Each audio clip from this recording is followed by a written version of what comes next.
Welcome to Live Your Lifestyle, the movement where we help millennials create their ideal lifestyle and unlock their greatness that we all have in ourselves.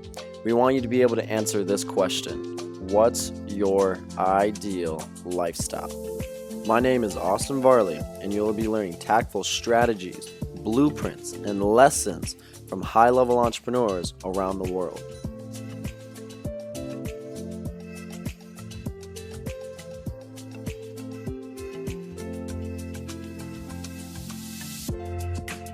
Welcome, hustlers, to the Live Your Lifestyle movement, the blueprint to create your ideal lifestyle. Now, I'm super pumped for today's episode. We have guest speaker Romeo Filip from my home down in G-Town, Gilbert, Arizona. Romeo is a self-made millionaire entrepreneur who has had multiple business throughout his career, as well as a Marine. Thank you so much for your service, man. His current business is Battle Foam. It provides custom foam trays and bags for miniature toy soldiers, as well as drones, GoPros, a whole list of different services. They send products all over the world. Romeo's a great guy and just loves to inspire, which is why he agreed to be on the show. So enough of me talking. You guys hear me enough. How you doing, Romeo? How you been? Thanks for being on the show. I'm good, man. Hey, thanks so much for having me. You know, it's a chance encounter that we met and how we met, but at the same time, I had a really good impression of you in the short amount of time I got a chance to speak with you. And I envy your youth because I wish I had 20 years to go back and fix some of my mistakes probably, and then also just, you know how you always say, if I knew then what I know now, right? Oh, yeah, of course. But the young guys, you guys that are like the future of our country and the future of the business world, what you guys are able to do and the information you're able to get a hold of so quickly is such a huge advantage that guys like me, you know, we called it a gut feeling is how we dealt with stuff when I was coming up. I mean, I'm 40 now, but a lot of times for guys in business like me that are my age or even a little older, we didn't have anything that kind of like fact check or research. I mean, people had to go to the library, dude. You know what I mean? Like, I don't know if you even know what it is, but there was this thing called the microfiche, which was these like little tiny silly like almost like see-through little films, and you put them into this like screen that blew them up, and that's how you research stuff. Like there was no internet. It was crazy. Like yeah, so you guys went through the struggle of getting your information and learning all the new things. Right, yeah. Like information. I mean, originally my chat version was like AOL dial-up, where you know, it's like instant messenger was like a revolutionary thing. Like, what? This person's replying to me right now. It's not like I don't have to send a letter in the mail. Right. I don't have to wait a week or two for a response. It's just like that. It sounds crazy. You'd think that, oh man, the guy's 40. He's not that old. Surprisingly, technology has moved that quickly in 20, 25 years. It's crazy. Crazy the things that we have at our fingertips now that a lot of people even take for granted. You know, the power of Google is huge. Just how you can get any information from any mentors. You can even link up with anyone out there and try to contact them. So it's a big game changer. Yeah, and I think that the big thing is that people shouldn't be afraid to experiment with all the tools available to them. All this research, guys like yourself that are putting in the effort to record these kind of things. It's a huge advantage that if people just spend a little bit of time, it's not as boring as reading used to be. You know what I mean? Like you used to have to read books and like authors and follow, people that were mentors in some way. To get the knowledge that they grew up with or experimented with. With you guys, you got video, you just literally sit down and watch YouTube for 5 hours a day, and you'll learn more than you probably would in like a semester of class. Just because it's prac app stuff. People are out there doing the things that you're, inquiring about, and they're showing you visually, like this is how you do this, this, and this. Takes all the guesswork out of it. It's like, oh, you see the result at the end of the video. Like, if I did this and this, the result ends up being this. Like, but it's a different world. So all I'm saying is I appreciate you, too, for bringing information to the masses because you do add a great service. And I think people should take advantage of those services because they're, really at no cost to them to take the time and learn something. And that's why when I saw you, I was like, I have to ask, like, what do you do, man? Like, I got to learn. Yeah, so let me start kind of at the beginning where I started kind of getting my and I'll try to be as brief and entertaining as I can with this because people's life story can only be as exciting as the people telling it. But My situation. I mean, I wasn't born in America, so I'm by nature I was born in Romania in Bucharest. I'm Romanian Italian, so I'm what you would call an immigrant. Okay. My parents came over when I was like 6 years old, and we did everything we needed to do to become citizens. Eventually, became citizens a few years later, so on and so forth. So I came from an extremely bad background. Not my family life was great. I mean, my parents are great people, but we didn't have any money. We didn't have any know-how. It wasn't like anybody started us off, with the nest egg, like, oh, just follow this path, or you become the CEO when you grow up in my company, and Hmm. then you can run it. There was no path given to me, which I think actually helped a lot. I feel that people that have a struggle that they have to overcome to become successful in life end up being the most successful, because the struggle sounds silly, but the struggle is more important than the success, because you can have something to fall back on, right? You can Oh say, you yeah. know what, I remember when I was at the bottom of the hill, and now I'm at the top of the hill. And there's that song, start at the bottom, now I'm here, or now we're here. Same concept, right? Like, you know what I mean? Like, some guys start with nothing, and Oh then yeah. they grow into these mega millionaires, billionaire kind of guys. So for me, I was kind of the same concept. I had really nothing and no guide. Nobody said, "Here's the blueprint. You're going to own this printing company, or you're going to be a tech genius one day, or whatever." It was none of that. My parents were like, "Hey, man, we left a kind of an impoverished country that sucked. We're in America. Nobody's here to help us. It was just me, my mom, my dad, just a very small group of three people, and now we got to figure it out. Like, figure it out." And so my first thing I thought to myself was, man, okay. As I'm going through high school, I was just like kind of like scared, timid little kid. I didn't even know how to speak English, right? So I was kind of like learning the language and trying to Mm. get my footing and Learn figure out everything who, going on. yeah, like figure out who my friends are going to be and who I kind of related to. And I didn't even know my own identity, right? I'm this import. Oh yeah. So That's tough, especially in high school. Like, right, right, and in grade school too. Like when you're a little dude, you don't know what the hell's going oh on, yeah. right? So anyway, long story short, I got to the point where I was in high school, and I really started appreciating the opportunity the U.S. and America as a whole nation gave me and my family. Right. So the first thing I thought was, all right, if I'm going to do anything when I get older, I got a small debt I got to pay, and that's basically giving back to America for allowing me into the country and doing, basically opening the doors to me, right, Mm. and my folks.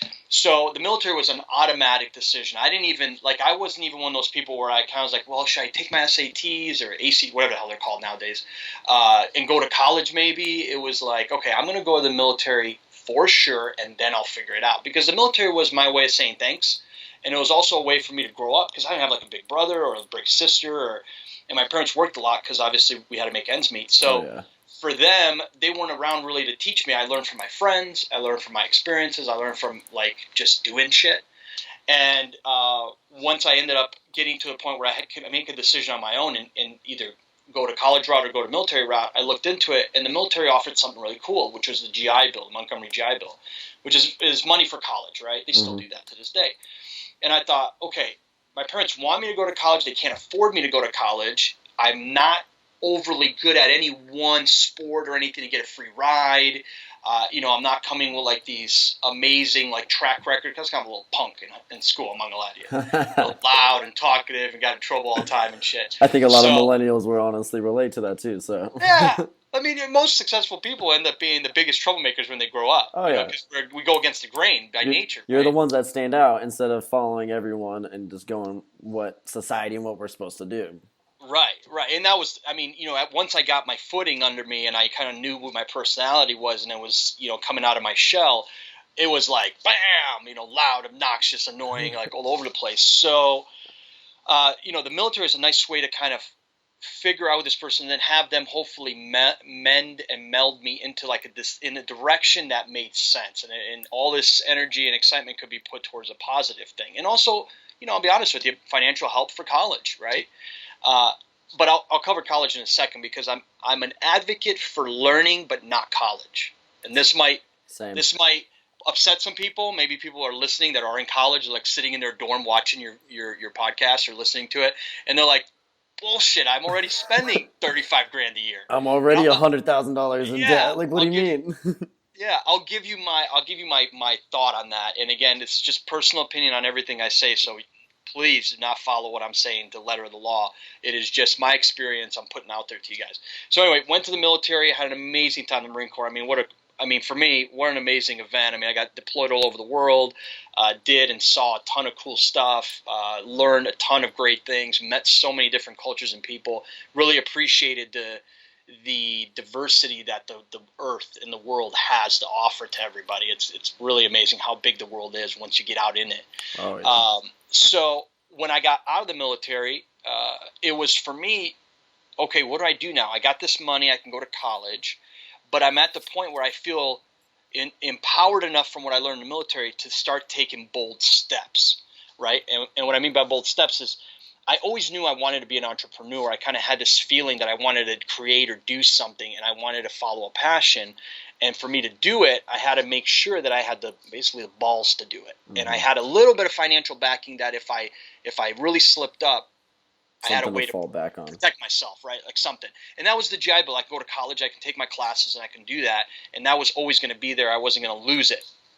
So the first thing I decided to do was, okay, what do I know how to do? And I actually knew how to do woodworking, work my hands. I did that in school growing up. It was like a hobby, woodworking. So I said, okay, well, I love baseball. I'm a big sports nut. I know how to woodwork. I'm going to start a baseball bat company. I'm going to take a few classes in college so I can get like this maybe 2-year degree kind of thing, or at least focus my learning towards something that's going to be productive for me later. I'm going to cover that in a second. It's just important. Learning the material and learning that market area and everything. Right. So, and then it was, now let me go build the things I kind of know how to do, which I know how to woodwork, and then get it to the people that would then eventually turn into a business for me, which were the players.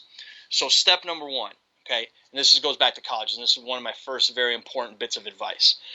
I believe in learning and higher learning, but I believe in only learning what will help you achieve your passions. And here's what I mean by that. The idea to me of being forced to take 4 years of college and then get a degree in aeronautics, underwater basket weaving, communication, some stupid degree that more than likely 50% of people, I don't know if that's a real figure, but 50% of people will go out and never use again, I think is literally a systematic way for government, education, and so on to control young minds, put them into an environment where they're in debt from day one into their adulthood, and then they spend the rest of their lives in the system paying debt, because debt makes banks money, and banks want you in debt, right? Oh, yeah. Colleges want you in debt. There's a reason, ASU campus, your local. Why are there millions and hundreds of $1 million buildings going up on ASU's campus yearly? Because they have money coming out of their ears, because they're stealing cash. It's ridiculous how much it is. And we're kind of like a lower key priced college too. Let's not get into Stanford and Brown and these places that are just dumb, MIT and all these crazy places, right? So when you look at young minds being told from the day they leave high school, hey, listen, young mind, the best course of action for you is get your ass in school tomorrow. As soon as you graduate, you start in 2 months, you're going to, get initiation, and then you get in your sorority or fraternity, and you're going to start paying the bills, or your parents are paying the bills. Mm-hmm.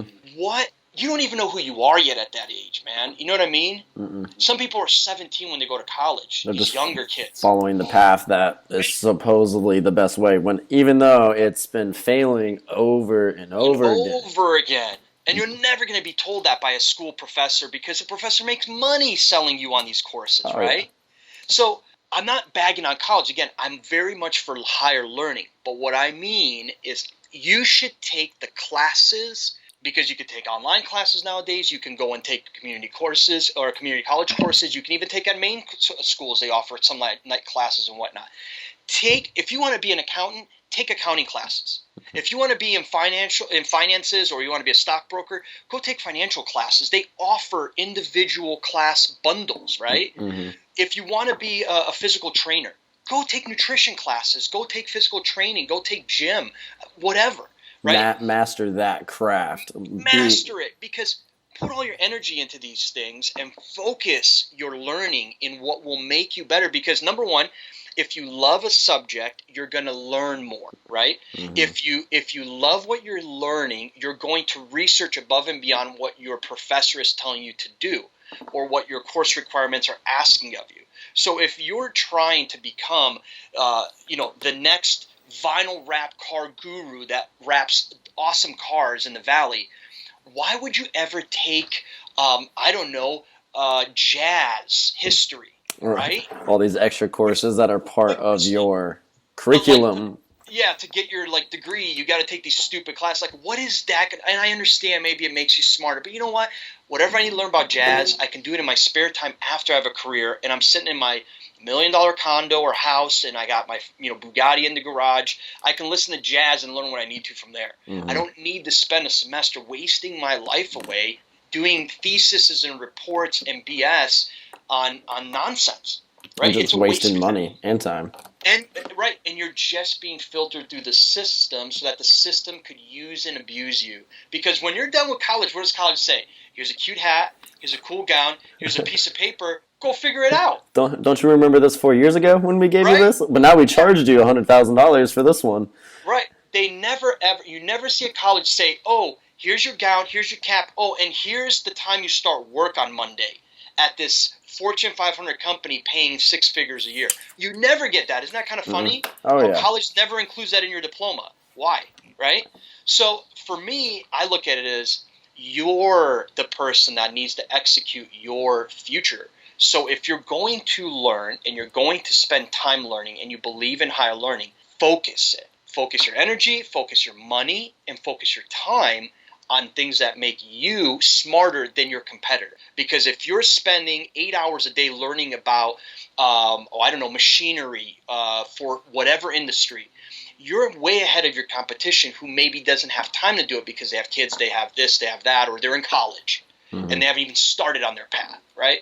So that's my like rant on college, because I hate seeing kids in debt, because I never was. I was never in debt, man. I never started behind the 8 ball. Yet I was standing and sitting next to kids that were in class that were telling me, dude, I had to take out another student loan, and man, I'm paying like 2% interest and it balloons up to like 5%. And then I got like, it's like a 10-year loan. I'm like, what? How do you have this loan? You're 20. Right. And out of all your loans, student loans are the one that don't ever go away. If your bankruptcy, doesn't matter. They want you to pay off that student loan. And nowadays, and I'm so glad that you think like that, and you even said that, because I think that's very beneficial for the listeners, is nowadays college is at the most it's ever been. Yep. But college graduates are at the lowest of getting a job. And even baby boomers now that have gone through this system, and this is a system that's supposed to be ideal and work, they're still working till they're 80, 90, because they can't retire. Yeah. And the thing about it is, there's going to be people that are listening are going to say, well, the job I want to do, or the profession or the field I want to get to, requires me to have a diploma. Like, lawyer. I want to be an accountant, or I want to be a lawyer, or I want to be this.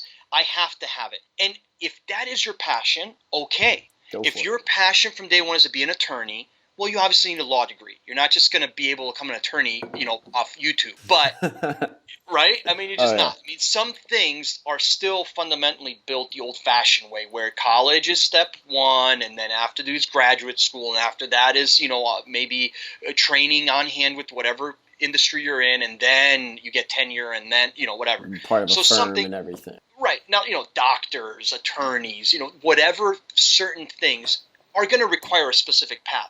But even then, I revert back to my first comment. Make sure you tailor your direction to focus on your goal. Don't waste your time taking stupid classes that aren't going to help you. If that means your electoral classes need to be something silly that you don't want to do, like accounting 101. Well, you know what? Accounting is important because it counts your money, and you'll have an idea how to catch your accountant who may be lazy or maybe fishy or something like that from goofing up your books in the first few years of your career, or maybe your new job you're doing. So take an elective that still is within the realm of your focus. Don't take a blow-off elective because you don't want to actually learn for 6 hours, even though the 4 are mandatory to get your goal and 2 are elective. Elective in the way of you make the decision, but make the decision benefit you. Don't waste your time, because that means you're wasting your money, right? Mm-hmm. So someone kind of like think future focus and think of like the outcome of what you're doing and if it's beneficial to your future self. Right. And just to kind of wrap up the college thing, college is a huge peer pressure situation. You're pressured by your environment, you're pressured by your professors, and you're pressured by social media and online influences, right? And even if your parents, if they think that was the way, yeah. Exactly. Which family is always, I always kind of make that just a comment, because families always influence you throughout your whole life. Even when you're 80 and your parents, are on their deathbed, they're still telling you, Johnny, I told you, don't do that. I told you smoking Marlboros was going to be terrible. I only made it to 100. Anyway, the thing though is, when you have all these influences, think to yourself, if you're sitting there at your desk or wherever, and you're put into a predicament where you have to say, you know what, I have to make a choice to hang out with my buddies and my friends and take this class that goofs us off, or I'm going to take this class that sucks, I have no friends in it, it's going to be terrible, but you know what, it's going to focus on a part of me that's going to help me out. You have to really have some internal fortitude to go ahead and pick the harder choice.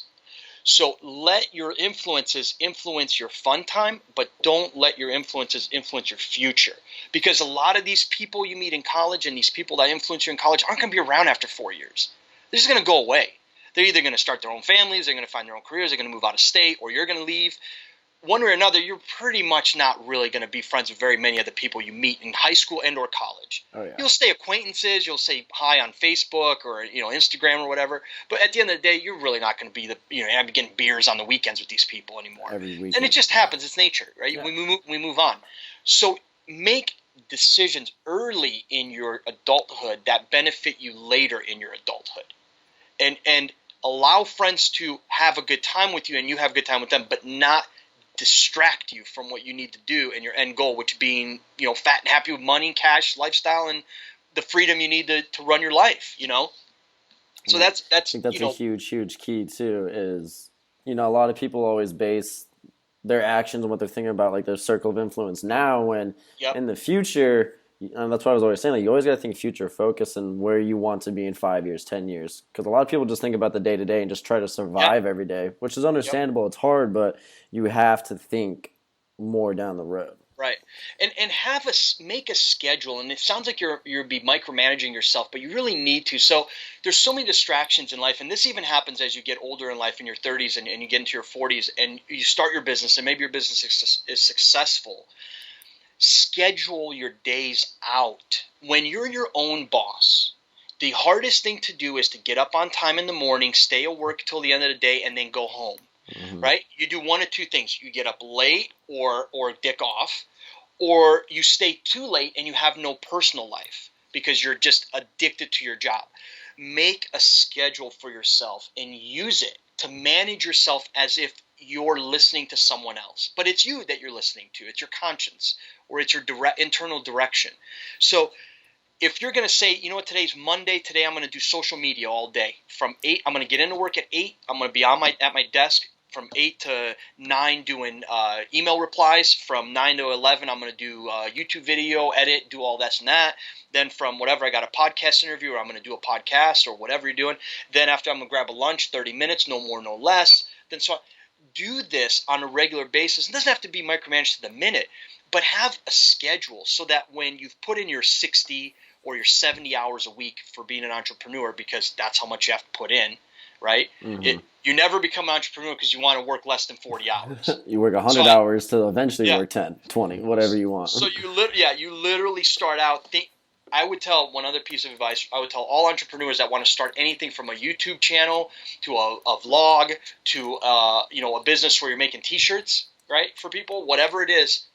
Automatically plan 60 hours. That is your work week. Automatically. That's day one. It's going to, the more successful you are, the more it's going to get. The less successful you are, the more it's going to get, right? Because if you're successful, you're going to feed off of that. You're going to add people. You're going to do more stuff. But if you fail, you're going to be freaking out. And then when you're at home after you only work 30 hours because you're being lazy, your business is failing, you're being, you're kind of like down in the dumps, you're still thinking about it every minute you're awake. Oh, yeah. So you actually work more because you're working in your off time, right? Mm-hmm. So point is, focus your schedule, do your thing, and make sure you work hard while you're doing it and have like a direction that you're doing it with, right? On your day-to-day tasks is one of the – I mean, it's a huge part of it that that people need to do, need to focus. The last thing a young entrepreneur can do is be scatterbrained, because we don't have a lot of money to make mistakes. Mm-hmm. Right? Or, so if you're this kid, I want to start a t-shirt company that's going to rival all t-shirt companies, you're not just going to make money on it. It's going to take effort, right? You're going to do all these other things we talked about. Consistent action, consistently persevere through all of it. Yes. You got to travel. You got to go to trade shows. You got to go to car meets or whatever you're doing to promote this product item, whatever you're doing. You got to promote your channel. You got to go and blog and vlog or whatever you're doing, right? You got to do it on a daily basis until your audience becomes so addicted to your content that they'll buy anything you throw at them. Mm-hmm. Apple, for instance, right? Oh, yeah. They make anything and put an apple on it, and you'll buy it, and people will line up around the block, right? And like you were saying, sacrifice, and that's a huge key. Is a lot of people, especially younger millennial entrepreneurs, they'll want the big business, the nice cars, the real estate, the freedom, but they still go out every Friday night and drink with their buddies, or they still watch football every single day, or anytime they can distract themselves, they'll do it. Right. And they do it in a way where it doesn't, there's no benefit from it. Like if I like football, my suggestion is pick a business in football. You're going to be more excited to go to work every day if your business is wrapped around your love. If you're a golfer, pick something in golf. If you're a mathematician, you love doing math problems, become a professor or get into something that involves math or engineering, right? Mm-hmm. If you're an architect and you like to draw buildings and you like buildings, become an architect, right? Whatever it is that your passion is for, focus that energy into that passion and sacrifice the distractions. And this, we talked about that earlier with the friends and family, picking what you need to do. Sacrifice the distractions for the purpose of achieving your goal at the moment, knowing that you've already, remember we talked about scheduling, mm-hmm. that you've scheduled your life out roughly over the next 2 years, 5 years, 10 years, and you know that in 10 years, I'm going to start a family. I'm 20 now. I just graduated ASU. And when I'm 30, I want to start looking for my wife, and hopefully by 35, I have kids. Cool. You got a 10-year ass-kicking window. 10 years. Work hard when you're young, when you have the energy, because when you're old, you're not going to have it. Oh, yeah. Especially if you don't keep your health up to par, it's just going to digress. And that's exactly. Especially a lot of CEOs and business owners out there, their health is a little bit less is because they're working 100-hour weeks, 80-hour weeks. They're working their asses off, trying to make ends meet, trying to make their goals hit. And even another thing with scheduling, so you would even agree the importance of clarity. Being clear on what you want, being clear on your daily goals or daily objectives, weekly goals, being very clear on what you want, why you want it, and how you're going to get it. Exactly. And have a game plan. And you know what? I have about 10 years ago when I started my current business, I had the goals where I'm going to be 2, 5, 10 years. Mm-hmm. And we're almost about to hit our 10-year mark. It actually happens this year in January. Well, January 19. Congratulations. Yeah. I mean, go figure, right? Marine figures it out. But and we didn't have to kill anything to do it. Anyway, the cool thing is I have my notes from that long ago. I have my drawings of the bag designs that I had when I first started the business. And I look back at them, and some of the notes that I have, I'm looking back, I'm like, holy shit, I can't believe that I actually thought this far out.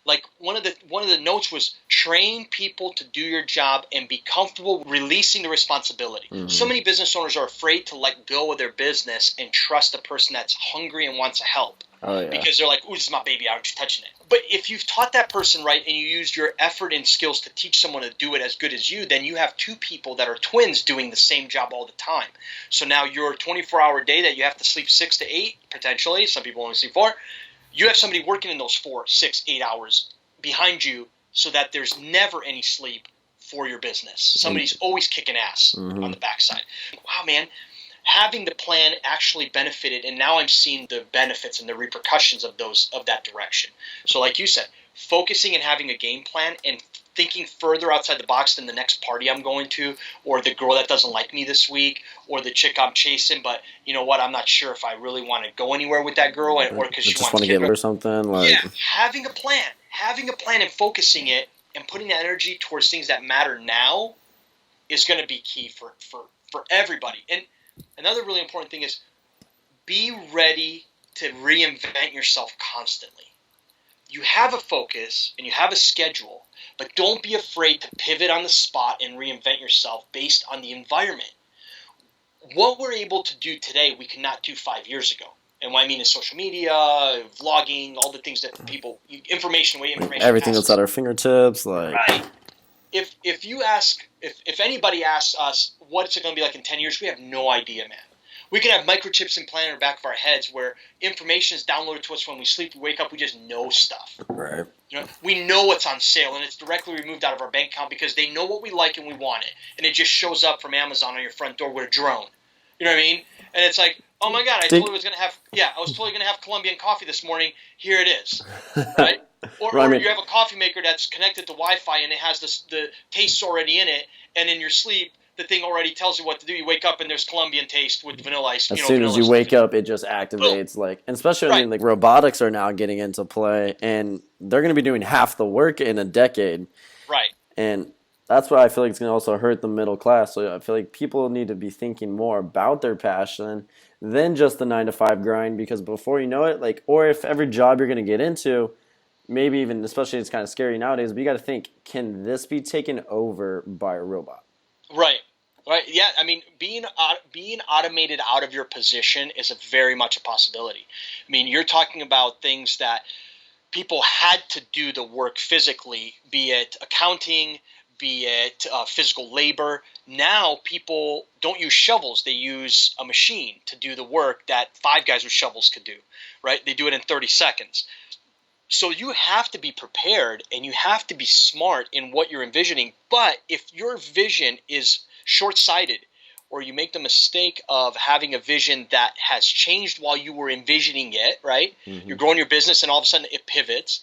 Be ready instantly and pivot the hell out of it before you're bankrupt. And I have a saying I live by. Keeps going and going.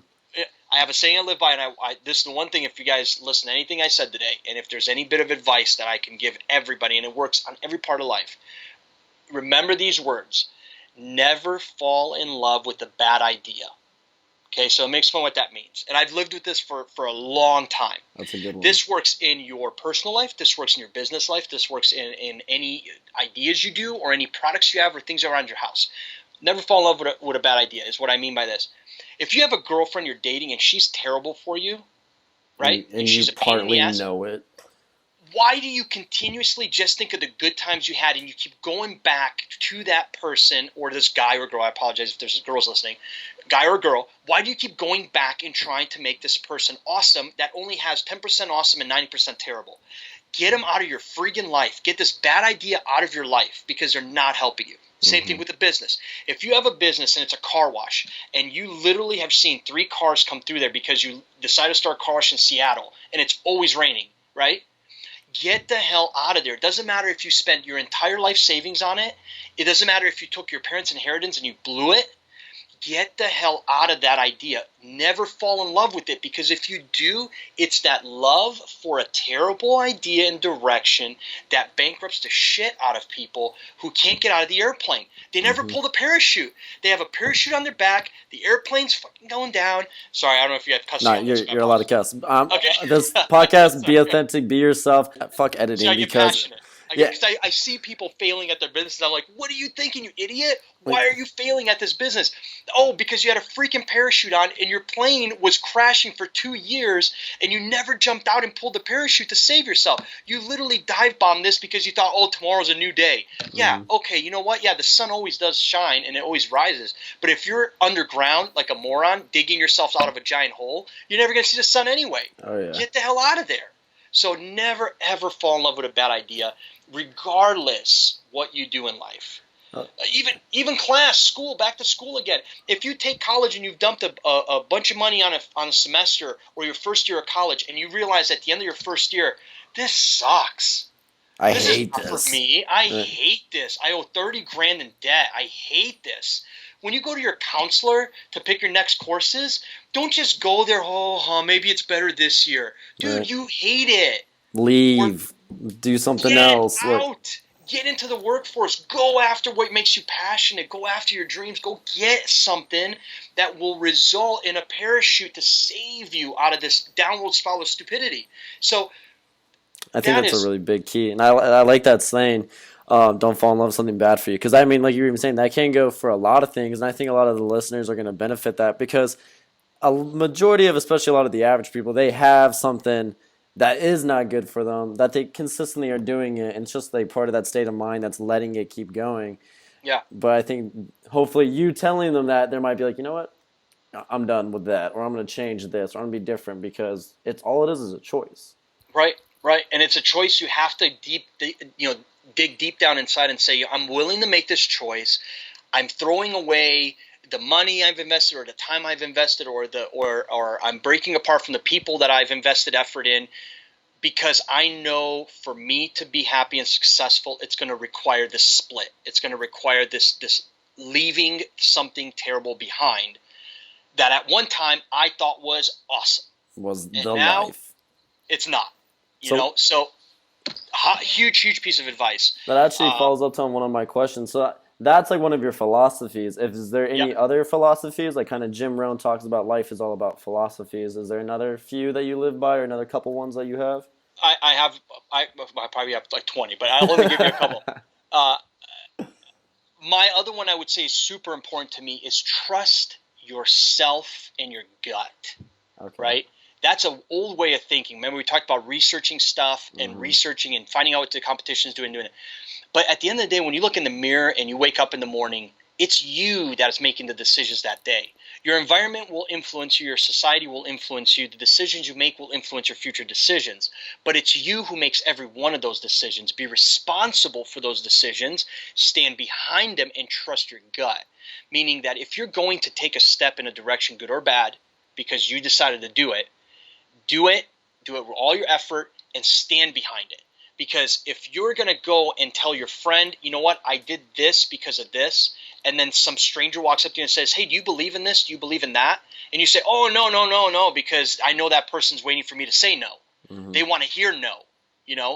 That makes you a yes man.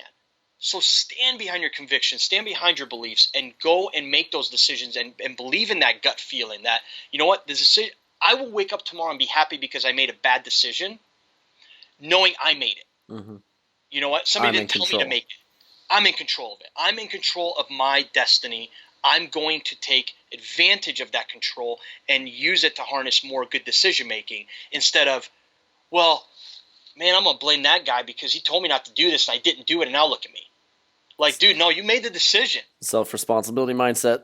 Like right? you're the same variable and same factor in everything in life, so it's Yep, always on you. And that, yep. to me, that just honestly makes things in life easier because you can't blame anyone, so you can just change it. Did you have any throughout like your career, especially like you've had a couple different businesses, was there ever like an aha moment or perspective shift where you just decided mentally like I'm going all in, I'm doing whatever it takes, like fuck it, I'm tired of waiting, like I'm going for it. Yeah, actually, I would say my big pivot point where this happened was when I was transitioning from being a baseball bat manufacturer, which I worked for Major League Baseball for about 7 years making baseball bats, Okay. to starting Battle Foam, which is my case making company where I make custom cases and foam and enclosures for all kinds of crazy stuff, right? Hmm. There was a point where I started making custom enclosures. This is almost 10 years ago now. I started making custom enclosures for things I needed, like my own personal, items that I wanted to protect and travel with. And I did it only because I had the equipment from my other business that I can use for it, right? Okay. And so it was kind of like, well, I use lasers and water jets and all these crazy machines, but I said, okay, I'm going to use this laser to cut this thing because I need it for a project I'm doing. I need to travel with it, so I'm going to use that real quick because machines are down anyway. There's no projects on it for my normal business, so I started doing that, and I went to a convention with one of these cases, and somebody was like, "Man, damn, that thing's awesome." I'm like, "Oh, cool. I just made it for myself. No big deal." My goal was never To make a to business. promote or do anything with this, right? It was like a eureka moment, like, because literally I'm in the elevator with these two other dudes, and we're going up to this convention hall, and I got this case and I got my stuff in it, and I was actually just fiddling around with it, and they're like, "Man, damn, that's fucking awesome. I need that." And I'm like, "Oh, really?" And yeah, this is like no big deal. I just use this machine. How'd you do it? Well, I use this laser, cut this da-da-da-da, and explain it a little bit, in a couple seconds I had to get in the elevator. And he goes, "Oh my God, dude, I got to get your phone number." And this is before email. That's how long ago this is. Like, not just regular emails. Like, man, I got to get your phone number, man. I got to call you and order this thing. Like, that's cool. I'll pay anything. that was like my eureka moment. I was like, what? I'm sorry, my Goodyear? Like, I'll pay anything? Like, you're serious? Like, Like, there's this a is like, this need thing for cost me, this? yeah, like I was like, this cost me like $40 and like 2 hours of my time. Like, you're telling me I was like, what do you mean pay anything? What? Oh, I $100? think it's worth 150? at least $100. What? Double my money? Okay. Reevaluate time. So what did I do that night? I go to my hotel room. Instead of sitting and getting shit face down in the hotel bar, I sat in my room and I researched the shit out of custom cases with foam enclosures. Who's doing it? What are they doing? There was nobody, man. Literally the world was flat with that stuff. There was nothing about it anywhere on the internet.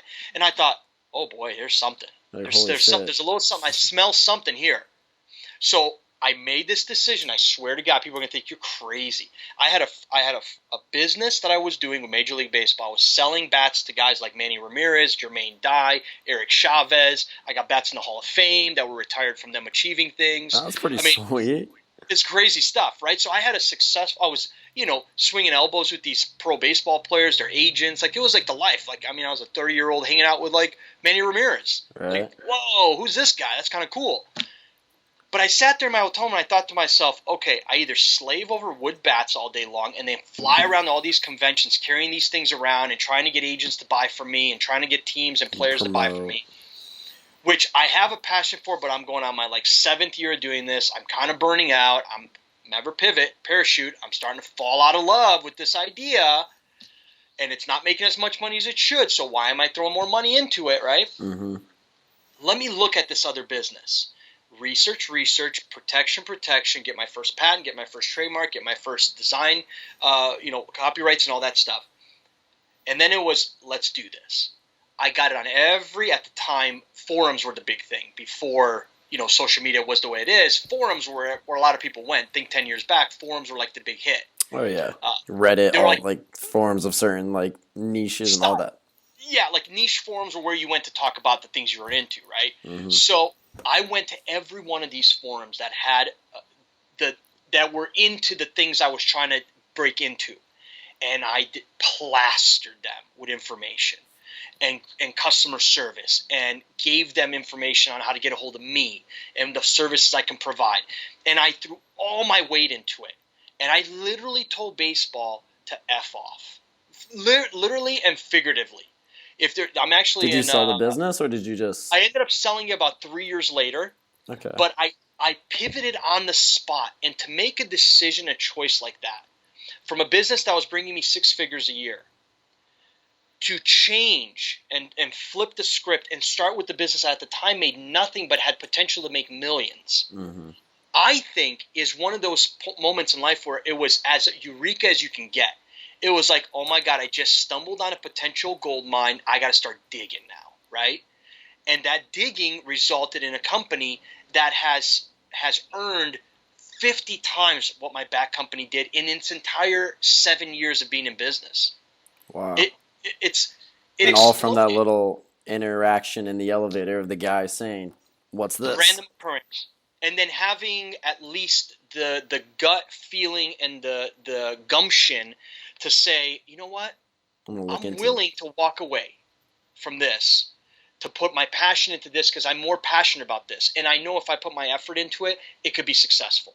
So I highly recommend people that listen to your show to make those decisions and be comfortable with making complete changes. At the moment they think that they've lost their love for a passion for something, time to go. Get the hell out of there, pivot, move on, start your new career, and then again, throw 110%, 120%, whatever percentage into it, and you will be successful because effort always equals success. 99% of the time. It's a numbers game. What do you think are 3 tips that you think every entrepreneur should know when starting their journey? Okay, so 3 tips, if you can wrap them up. I would say, number 1, have a plan, right? Make a schedule, have a plan, execute it. Number 2, surround yourself with people and situations that are positive and help your gut decision-making be what you can rely on. And number 3, obviously, never fall in love with a bad idea. Follow those 3. I mean, game plan, execution, and then be able to pivot out. I mean, that's really what that is. It's a simple 3-way system. Oh yeah, and that's very good, and simplified is perfect because I always try to give an implementation plan for people to act on, and Right. you just killed it right there. So, That's easy, man, right there. and No, that, it's easy, right? all right, Just do it. yeah. See that? And the funny thing is, everyone stresses like, oh, perfect timing. Oh, like I need to wait till not just go, No, fucking do it. Just take do action. it. You're gonna Take fail, action. and then you're gonna learn, and then you're gonna keep it going. It's part of the Yep. game. Yep. And the actions you take, they have to be smart, and you have to have them planned out, because if you have a plan for them, then the action isn't spontaneous. It's more of a structure, but at the same time, it's structured spontaneity, which is huge for achieving goals and setting, the next goal and growing from it. So yeah, it's Nice. good stuff, man. Is there anything you want to talk about battle films or anything you want to say before we end it? Yeah. So my plug, yes. All right, so check it out. So this year, well, what we do in a nutshell, we make custom storage and foam enclosures. So give you an example. If you have a really nice camera and you're a vlogger, we can make a case for that camera. We can make the foam enclosure for it. If you have special SIM cards you want in there to, because you carry more, if you carry extra batteries, we can cut the foam so it fits those items perfectly. If you're a collector of toys or miniatures or collectibles, we do a ton of stuff for collectibles and miniatures. If you're a drone operator, if you either fly them or own them, we do great drone cases that are customized for all the knickknacks you have. Again, this year we're going to do a lot for GoPro. We're going to do a lot for the drone industry. We're really going to try to push some of the new tech that's coming out and creating storage solutions for them. If you're a company and you're launching a new product like this and you want us to do a large enclosure for you, and what I mean by large, as in lots of fulfillment, we can handle 100 cases or we can handle 1,000 cases. So reach out to us, battlefoam.com. Our contact information is on there. And we're really, I feel, a very revolutionary custom case storage solution company that can really tailor to whatever product and or need you have as a business. Oh yeah, So, and they hit look us up. sweet and very more unique and professional. Yeah. Like I was checking them out. I don't even have like some of the stuff that you're offering, but I was like, damn, I need to go buy something of this shit just because I want that case. Right. And we can do it for anything. So, even if you don't see anything on our website that meets what you're building or what company you're going into or what you already have that you work for, give us a call, man. We'll come up with something. We basically create storage. So if that's what you need, we got it. Awesome. Well, there you guys have it. I hope you got some value from this. I know I did. If you guys need a case for your gaming, drones, GoPro, anything like that, Romeo is the guy. Dominates it in this field and has some of the best things that I've ever seen. You can hit him up at battlefoams.com. And right before we go, he's got this cool golden ticket thing that's going on. Want to talk a little bit about that? Yeah, so this golden ticket. So we want to give back to our customer base. So what we're doing is we're sending out these random golden tickets where people get a lifetime. They get a little cool coin, and on the coin it basically makes them a lifetime customer member of ours, and they get 25% for the rest of their lives when they shop with us. They also get $250. It's a really neat little thing. Again, it's for our industry. It's something that the guys that continuously shop with us and use us for their protecting and the storage needs is a cool way of saying thank you to them. But really, it's just a nice reward. So check it out. It's on our social media pages. You can find us on Facebook, Instagram, Pinterest, all of them under battlefoam.com or under battlefoam the name. And yeah, we're here for y'all, man. All right. Well, hey, thank you so much for being on the show, Romeo, and taking the time out of your busy schedule. Rock on, dude. Good luck with everything, man. Hey, take care. And before you go, I just want to say thank you so much to my friends, my family, and the Little Hustler community for tuning in and listening this week. I hope you enjoyed this episode and you got value from it, maybe even a perspective shift or two. I would greatly appreciate it if you would like and comment so I can hear your feedback. As well as, if you have not done so already, subscribe to the podcast, follow Live Your Lifestyle's other platforms for even more tips, tricks, and to stay up to date with us. If you want more value and want to create your lifestyle as soon as possible, go to our website, www.thelylmovement.com/low hustlers. Remember, become clear on what's your ideal lifestyle and what are you going to do daily to create it. Thank you again, and we'll see you next week, guys. Bye.